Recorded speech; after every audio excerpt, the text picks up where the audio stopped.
Good morning, students. Today we are going to discuss about class 5 English writing part. In writing part, our today's topic is application writing. So we'll see what are applications and how they are written.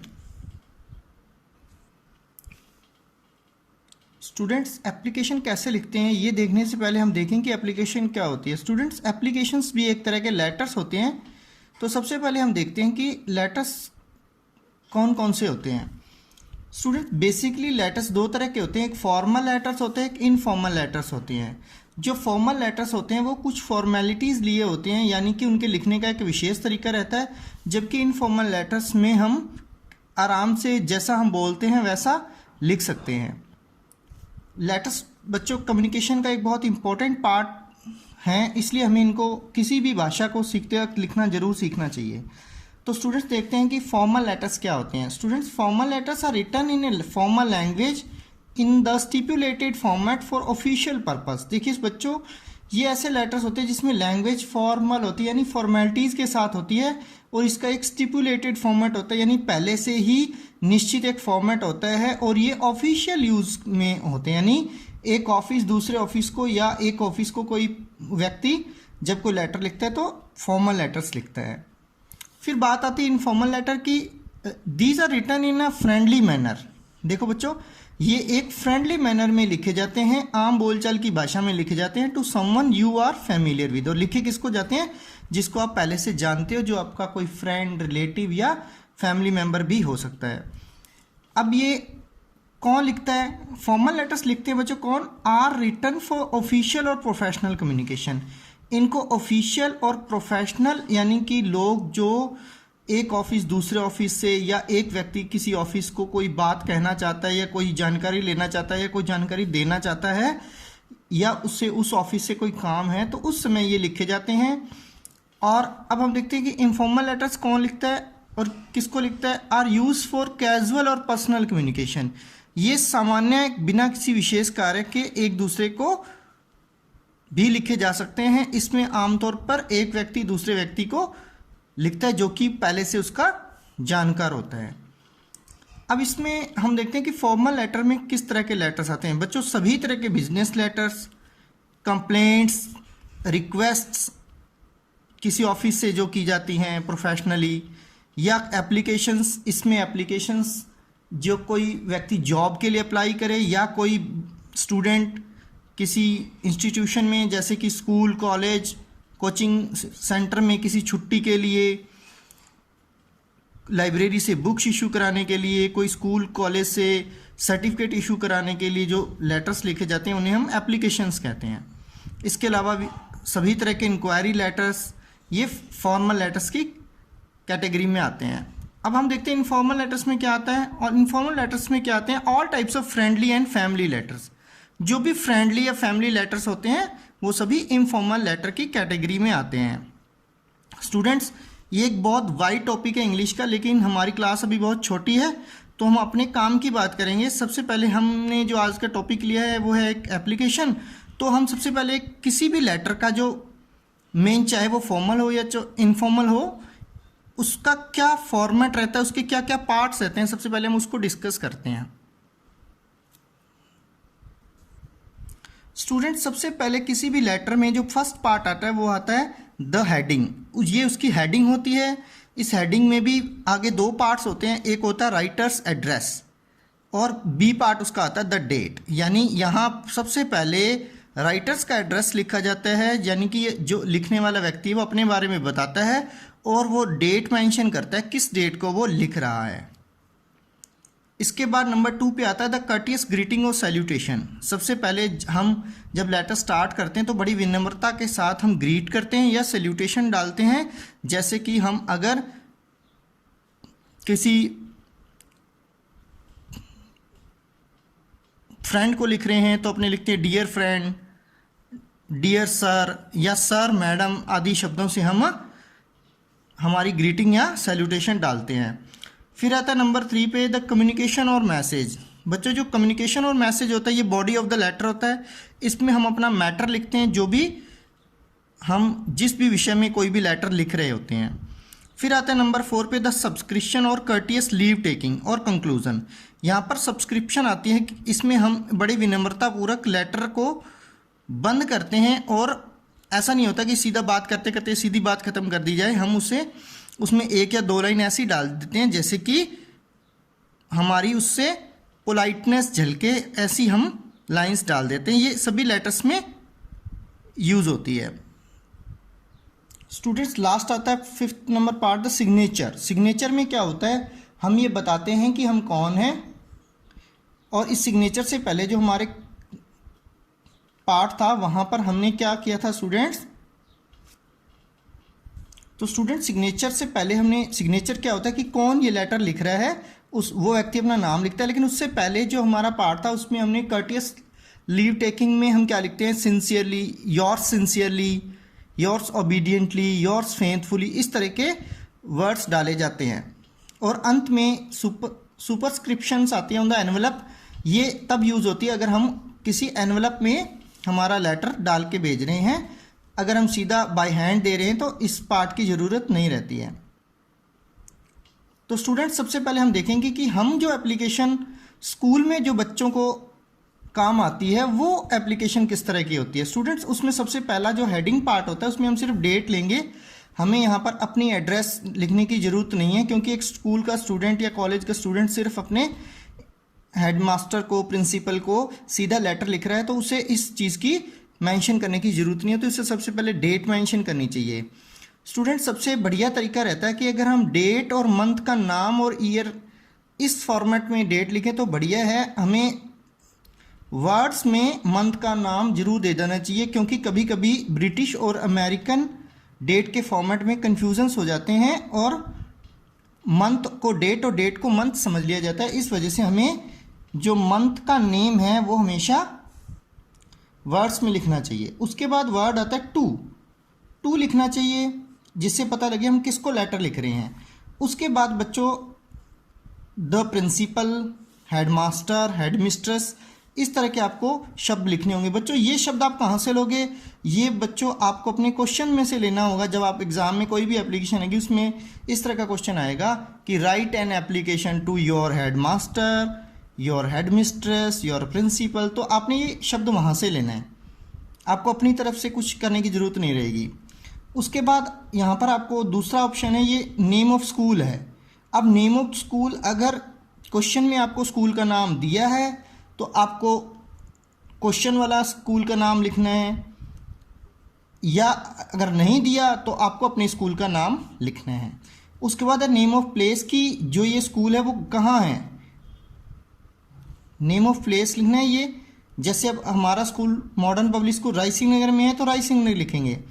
बच्चों इसमें थोड़ा आपको smart बनना है इस portion को लिखने में। कैसे है कि ये प्रिंसिपल, हेडमास्टर या हेडमिस्ट्रेस, इसमें से आपको जो भी क्वेश्चन में पूछा जाए आपको उसमें से एक पार्ट को ही लिखना है, तीनों नहीं लिखने हैं, ना ही दोनों लिखने हैं। जो क्वेश्चन में कहा जाए, कभी कभी क्या होता है स्टूडेंट्स, क्वेश्चन में हेडमास्टर ऑब्लिक हेडमिस्ट्रेस आ जाता है तो आप क्या लिखोगे। तो आपके स्कूल में हेडमिस्ट्रेस है तो आप हेडमिस्ट्रेस लिख देना, हेडमास्टर है तो हेडमास्टर लिख देना। उसके बाद ये जो हेडिंग पार्ट खत्म होता है, उसके बाद एक पार्ट आता है सब्जेक्ट। सब्जेक्ट जो होता है ये बताता है कि ये जो एप्लीकेशन लिखी जा रही है वो किस काम से लिखी जा रही है, जिससे कि शॉर्ट में जो एप्लीकेशन पढ़ने वाला व्यक्ति है वो समझ जाए कि इस एप्लीकेशन को कितनी सीरियसनेस के साथ देखना है। यहाँ आप बच्चों एक फॉर्मेट आप अपने दिमाग में सोच लो, जैसे आपके जो क्वेश्चन में रीज़न दिया हुआ कि आपको किस बात पे एप्लीकेशन लिखनी है, आपको वहाँ से इसे उठाना है। वहाँ पर दिया होगा leave for urgent work, leave for illness, या leave for attending sister's marriage, या कोई और भी हो सकता है। तो स्टूडेंट्स यहाँ आपको स्मार्ट बनना है और सब्जेक्ट आपको क्वेश्चन में से ही ढूंढ के अपना लिख लेना है और अपने दिमाग में एक फिक्स फॉर्मेट रखना है हमेशा, ताकि आपको टाइम ना वेस्ट हो।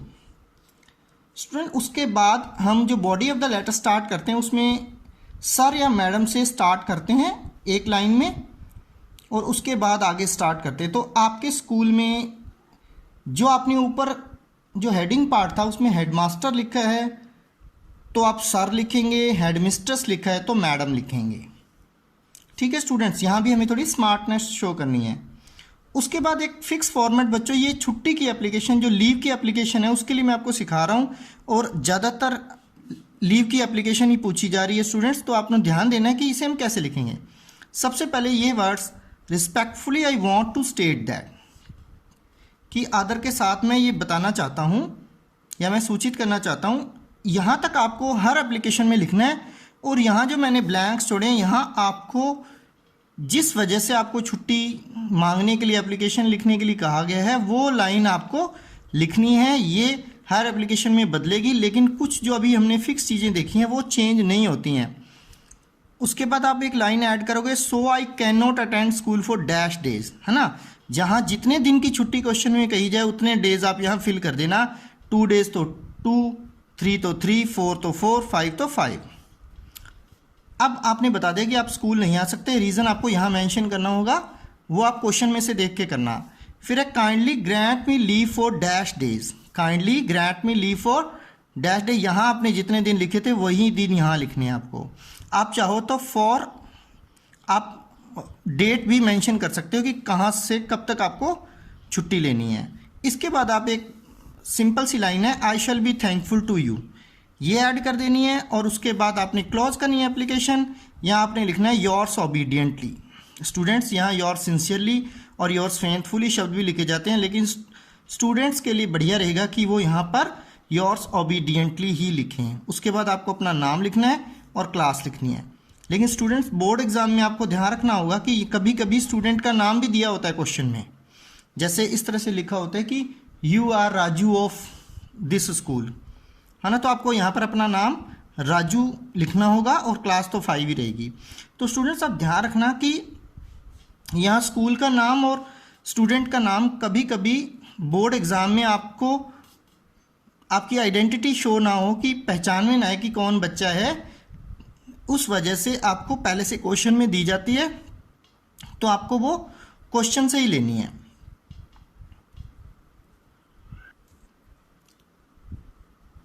स्टूडेंट्स इस बार हम 2 एप्लीकेशंस ले रहे हैं। सबसे पहली एप्लीकेशन मैंने इसको क्वेश्चन 1 माना है, write an application to your headmaster to grant you leave for attending your sister's marriage. आपके सिस्टर की मैरिज है, आपको वहाँ जाना है और आपको छुट्टी चाहिए, तो आपको एक हेडमास्टर को अपने स्कूल के एप्लीकेशन लिखनी है। ये क्वेश्चन है, तो इसको हम हमारे जो हमने पीछे अभी फॉर्मेट सीखा था उससे कैसे बनाएंगे, तो चलो देखते हैं। सबसे पहले आप डेट मेंशन कर दो 2, क्योंकि क्वेश्चन में हेडमास्टर था तो द हेडमास्टर।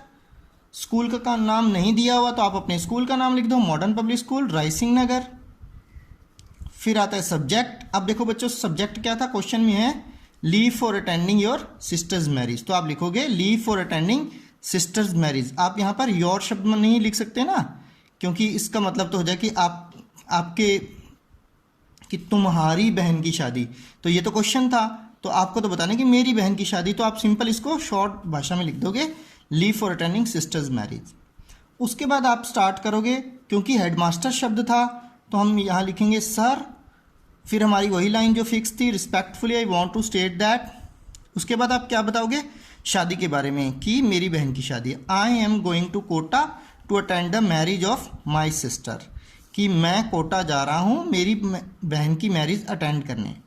आप यहाँ जहाँ भी आप जा रहे हो, जो भी आप इमेजिन कर सकते हो वो आप प्लेस का नेम लिख सकते हो। ठीक है बच्चों, यहाँ तक आपको वो लाइन, सिर्फ एक लाइन आपको ऐड करनी थी और आपकी ये एप्लीकेशन बन गई है। बाकी जो फिक्स लाइन थी वो देखिए, so I can not attend school for 5 days, है ना। यहाँ पे 5 डेज की कहा था तो हमने 5 डेज की लिख दी। फिर kindly grant me leave for 5 days from 29 May to 2 June, है ना। फिर हमने वो 5 डेज कैलकुलेट करके यहाँ पर डेट भी मेंशन कर दी।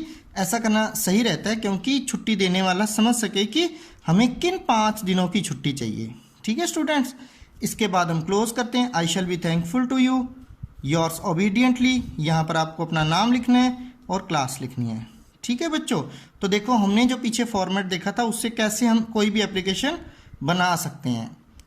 अब हम एक और एप्लीकेशन देखते हैं।